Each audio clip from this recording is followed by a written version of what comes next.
Hi, and welcome back to the organizing tip of the day. Today we're doing organizing your finances, and anyone who knows me is probably smirking and thinking, wow, she kind of sucks with money, which I do, but my finances are super organized. I like to spend, but I put some rules in place to make sure that even though I like to shop, my family's protected and I'll never get us into like any sort of money problem, debt stuff. And I'm going to help you with some tips so you can do the same thing.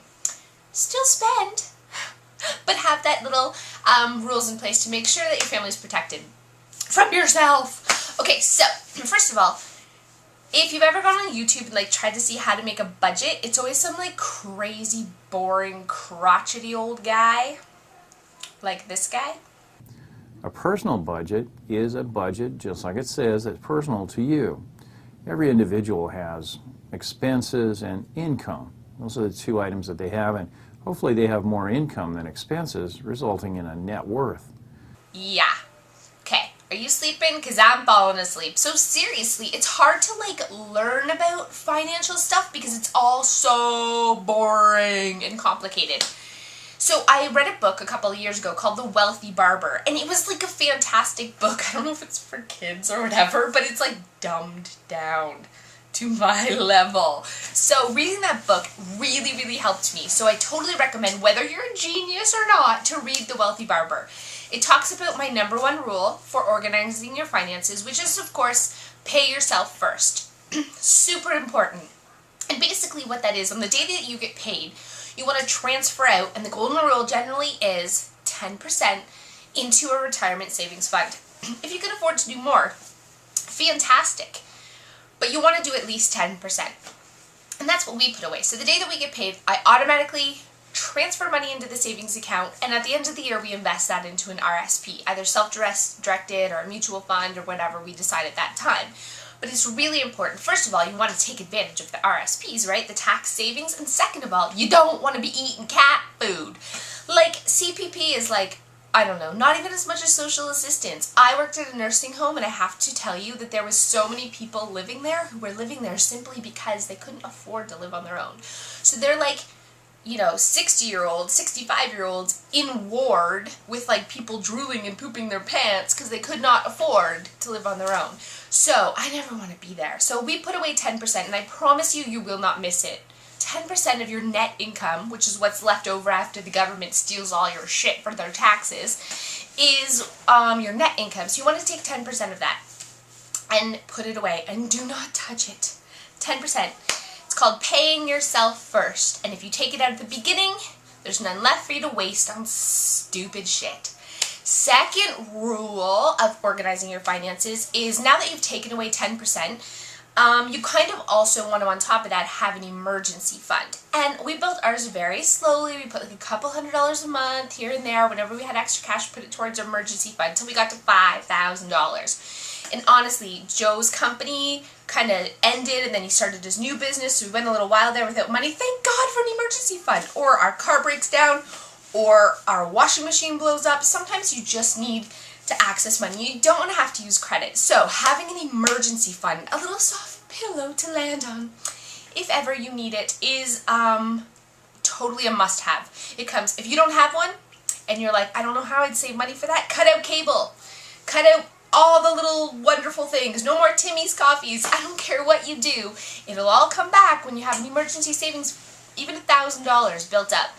But you need it for the sake of you and for the sake of your family. So, number 2, have an emergency savings fund. Number 1, pay yourself first. Number 3 is just kind of have a good understanding of your money. Go through your bank statements and add up your personal and your home expenses and put it into a budget. Make like a real budget. Have a good understanding of your money. Know how much you're paying for everything each month. Have it in a budget that you look at and update regularly. And yeah, know when automatic withdrawals come out of your bank account. If you're finding sometimes that you're like, you forgot and it went NSF because you bought kids' toys or tutus. You just need a better understanding of your money. And you might want to leave a buffer in your checking account, like $100 is your new zero, right? So you always you're like, oh, I only have $100. Oh, I have no money. You pretend in your mind, tell yourself that that's your zero, right? And that way, you never have to come into that situation again. Unless you have overdraft, and that's a whole other story. Okay. So number 1, pay yourself first. Number 2 is have your pillow, your safety net, your emergency fund. It is a must-have and so super important. Number 3 is having good understanding of your finances, which means having a budget that is real and realistic, and yeah, knowing when the dates of automatic withdrawals and that sort of thing. Number 4 is just making it pretty. So now you get to organize, because you're all like organized. So now you get to organize like your bill paying station, get a little pretty basket where your incoming bills come, and keep things in it like I keep in my bill paying area. Want to see? Come with me.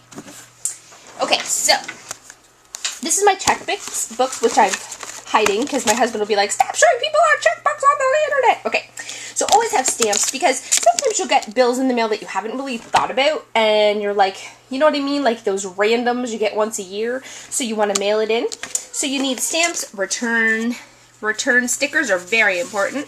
I got those from State Farm, I guess, but you can also print them off yourself, and envelopes. And then right above it is where I keep my bills, in this little clear little folder thing. I tuck them in so I can see them. And this is my to-do receipts. Look at that. Ba, ba, ba. Now you know the truth. Those are all the receipts that I have to enter. And every day I look at them and think, I gotta enter those into QuickBooks, because I keep all my receipts for food for the daycare. Obviously I haven't done it in a long ass time. Anyways, those are some of your organizing your finances tips. Hopefully it helped. I'm just gonna nag you at the end here. Don't use credit card.